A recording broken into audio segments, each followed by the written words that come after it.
Kita tidak pernah benar-benar tahu apa yang terjadi di balik pintu tertutup, bukan?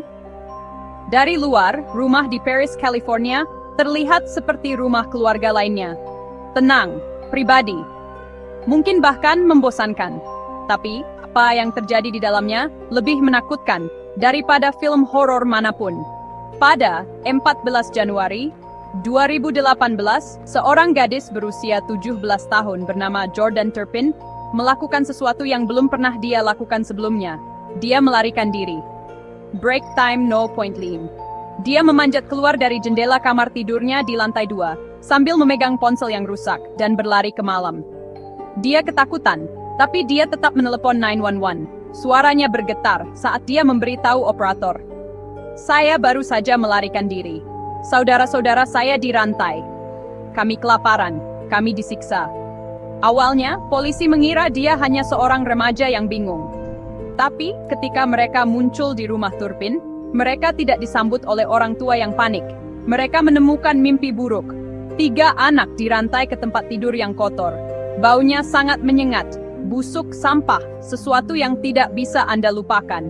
Tidak ada mainan, tidak ada TV, tidak ada barang-barang anak-anak normal. 13 anak, semuanya bersaudara, dikurung dari dunia selama hampir 30 tahun. Yang tertua, 29 tahun, beratnya kurang dari anak berusia 10 tahun.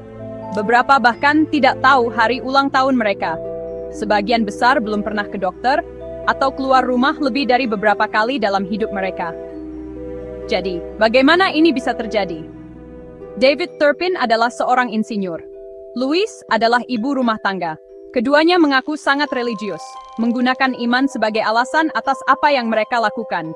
Mereka mendaftarkan rumah mereka sebagai sekolah, tetapi tidak ada yang belajar apapun. Anak-anak hidup dalam kegelapan secara harfiah dan emosional. Mandi? Hanya beberapa kali setahun. Makanan? Hanya sepotong roti sehari, mungkin sedikit saus tomat jika mereka beruntung. Sikat gigi dan sabun dianggap hak istimewa, bukan kebutuhan dasar. Jika ada yang melanggar aturan, mereka akan dirantai selama berminggu-minggu. Anak-anak bahkan tidak diizinkan berbicara satu sama lain. Mereka tidur di siang hari, terjaga di malam hari, agar tetangga tidak melihat atau mendengar mereka. Setiap upaya melarikan diri gagal. Orang tua mencuci otak anak-anak mereka, memberitahu mereka bahwa dunia luar itu jahat, bahwa jika mereka melarikan diri, polisi akan membunuh mereka. Tetangga menyadari ada yang tidak beres, tetapi tidak ada yang pernah bertanya.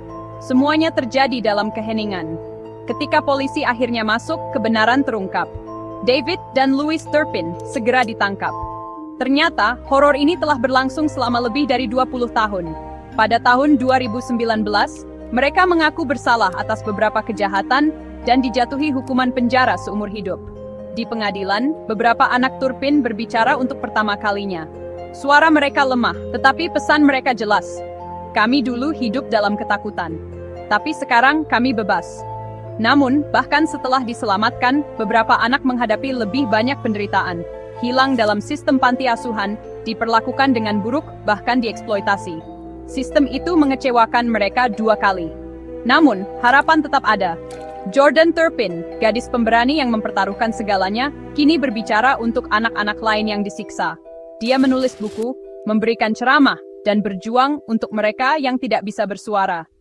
Dia pernah berkata, "Saya takut malam itu, tapi saya lebih takut tidak melakukan apa-apa.